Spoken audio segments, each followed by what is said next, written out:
refuses to die. Every time I think, okay, this is the end of Marvel, I'm sick and tired of their predictable heroes, absurd plot lines made for children, and bizarre visual decisions that don't make any sense, Marvel is doing something like the Guardians of the Galaxy. Then again, full of hope, I watch Marvel and they do this, or this, or this. I feel like I'm in an abusive relationship with Marvel, to be honest, where every time I'm poaching my stuff and wanna go, Marvel is like, "No, come back, I will never do that shit again. I have something good for you." Good for you.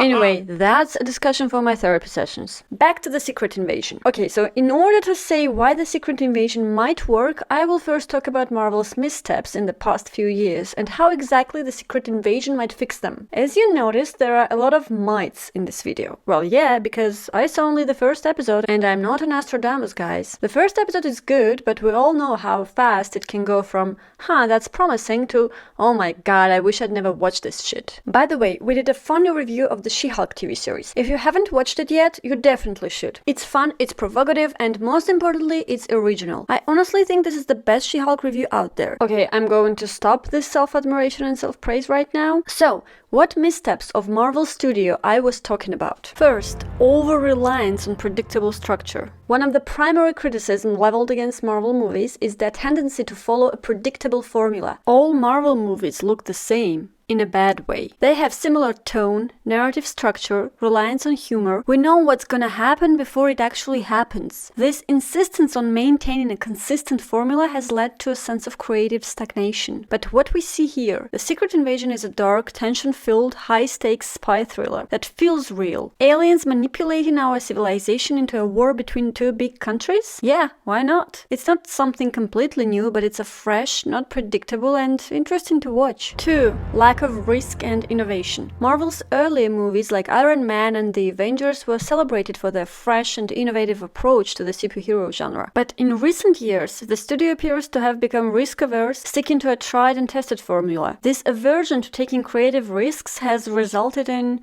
well, no bold storytelling choices anymore, no pushing boundaries, which resulted in a sense of sameness across many of their recent films. I'm talking about the superhero fatigue we all have been experiencing lately. But what do we see here? I like what they did to Fury, for example.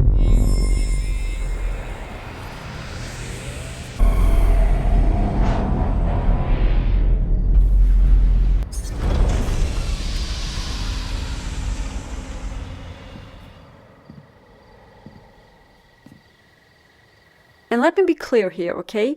I like the idea that a human being can be more alien to his own home planet than an actual alien. This is new. And the visual representation of this idea is even better than the idea itself. The first time we see Agent Fury, we don't even recognize him. He looks like alien. He is an alien. He's way past his prime, he has been through a lot, and you might say, hey, this is not Fury. Fury is mentally indestructible, he is in charge all the time, he is 3 steps ahead of everyone. They have changed his character. But did they?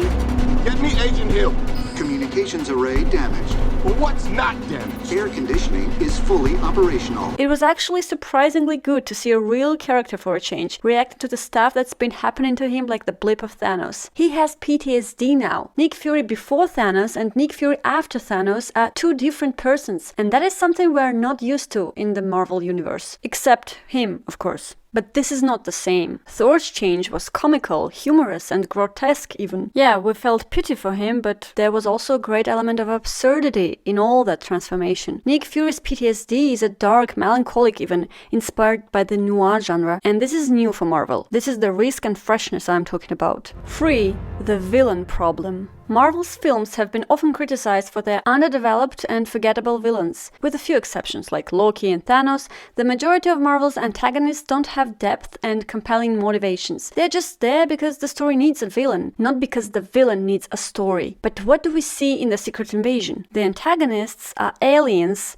who just want to have a place of their own they can call home. Well, of course they blow up people and stuff to achieve that goal, but still, my first impression of these people was ambivalent. They seem normal. They play football and stuff. Except for this guy, Kravik is clever, ruthless, and power-hungry. He believes they have found a home, and it's right here on Earth, and the humans will have to be disposed of, or at the very least put in their place. What is your name?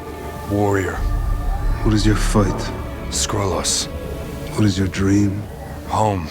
Talos' daughter is also an interesting character, who is torn between her loyalties to her father, who wants nothing to do with the rebellion, and her feelings of resentment and anger because of her mother's death, and the fact that she's never had a real home. Gravik and Talos' daughter seem to be complex people, and they're memorable, to say the least. I think they could greatly enhance the overall quality of this series. Don't get me wrong, I'm not saying The Secret Invasion is a great TV show. There are still a lot of typical Marvel missteps like overload with exposition, dialogues that sometimes don't make any sense, but it has the potential to be a good one. The series hasn't caught fire yet. I hope it does. I hope it helps Marvel to find its more serious mojo and prevent the decline in quality. That's it, folks. If you are still here and you didn't subscribe and like this video, well, what's wrong with you?